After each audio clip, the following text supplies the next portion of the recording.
Altitude 30,000 feet. Approaching Soviet airspace. 20 minutes to drop off. Commencing internal depressurization. Equipment check. Arm main parachute. All right. You ready to go? Drop zone still showing a high pressure mass. Cav okay. Good. We've got high visibility.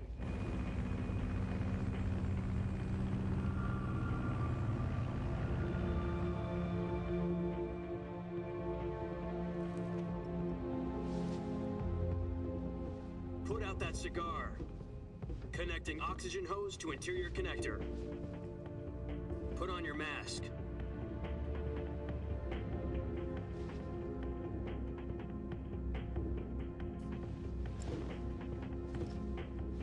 Does this panty waste know what he's doing? Approaching release point. 10 minutes to drop off. Hey, are you deaf? He said put out the cigar and put on your mask.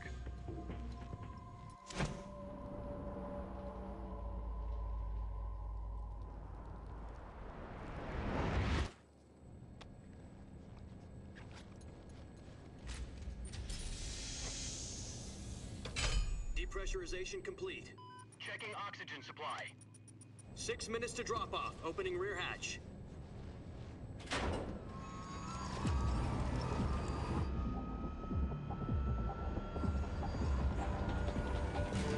Sunrise.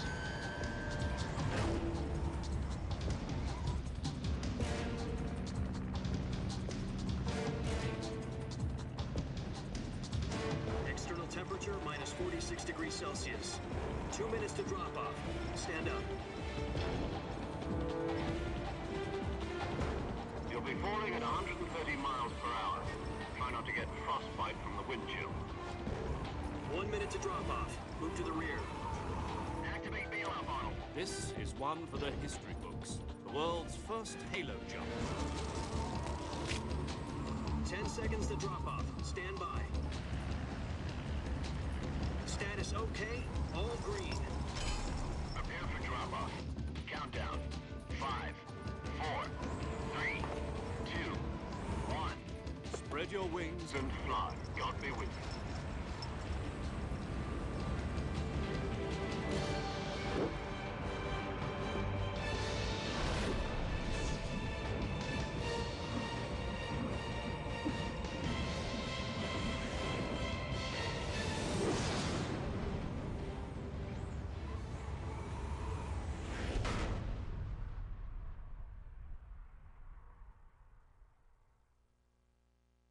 Jack, I've got some important news.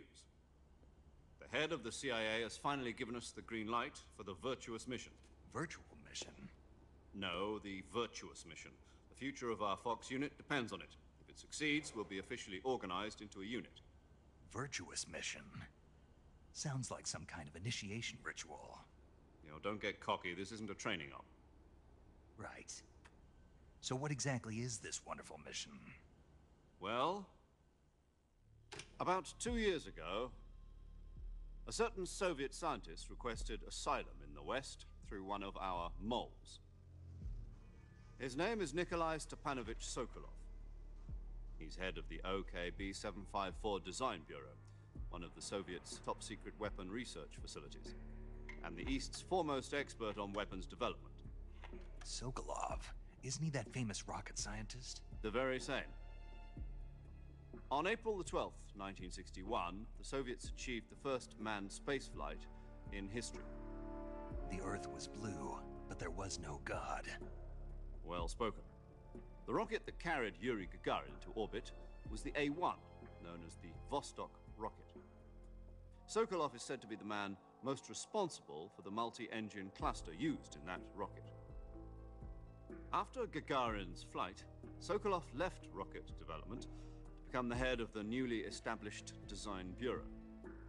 From a lowly technician to head of a design bureau, that's quite a success story, so why'd he want to defect? It seems he'd become afraid of his own creations. Afraid? Call it a crisis of conscience. And for that, he left his country and his family behind and went over the fence? Not exactly.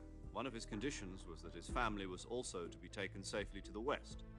We used a mole to get the family out first and succeeded in sneaking Sokolov over the Berlin Wall shortly afterwards. I was the one who conducted the operation. The security on the eastern side was still full of holes back then. Then what? We got Sokolov over in one piece, but the whole ordeal had left him exhausted, and we checked him into a hospital in West Berlin. It took him 2 weeks and more than 600 miles to get from the research facility in the Soviet Union to Berlin. He was in no condition to say anything coherent. And it was only a week later that we had something much bigger on our hands. The Cuban Missile Crisis.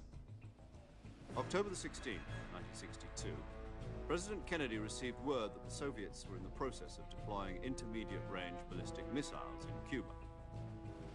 The President demanded that the Soviets dismantle and remove the missiles. At the same time, he announced a naval blockade to prevent further missile shipments from reaching Cuba. But the Soviets didn't back down, instead placing their armed forces on secondary alert. Soviet transport ships carrying missiles continued on course towards Cuba. US and Soviet forces went on alert for an all-out nuclear war. Frantic negotiations were conducted through the UN's Emergency Security Council and unofficial channels to end the hair-trigger standoff. Finally, on October the 28th, the Soviet Union agreed to remove its missiles from Cuba, and so the world avoided a nuclear holocaust. But in order to get the Soviets to pull their missiles out, we had to make a deal. You mean the one where the US agreed to remove its IRBMs from Turkey? No. The Jupiter IRBMs deployed in Turkey were obsolete, and we were going to get rid of them anyway. They had no strategic value whatsoever to either the US or the Russians. The Turkey deal was a ruse, a cover story that was fed to the other intelligence agencies around the world. So what did the Russians really want? Sokolov. They wanted us to return Sokolov. You mean the Soviets pulled out of Cuba just to get their hands on Sokolov? That's right. What the hell was he working on? At the time, we had no idea. We were running out of time.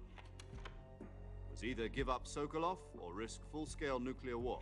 In the end, we had no choice. President Kennedy gave in to Khrushchev's demand. The next day, I got Sokolov out of the hospital, handing him over to agents on the eastern side. Sokolov kept on screaming, "Save me," until he disappeared from my sight. Then, a month ago, we received some new information from one of our moles. About Sokolov? Yes. He was taken back to the research facility and forced to continue working on the weapon in question under KGB supervision. What's more, it's on the verge of completion. So what kind of weapon is it? Something to do with space rockets? No, missiles. Same technology. I guess you're right. We don't know the details, but it appears to be a new kind of nuclear device. For half a year now, the Soviets have been conducting frequent nuclear tests at Semipalatinsk. Something to do with the weapon, I assume. We're talking about a secret weapon so big that Khrushchev was ready to pull out of Cuba to get it back. Is Sokolov still in the facility? No, according to our intelligence, he's in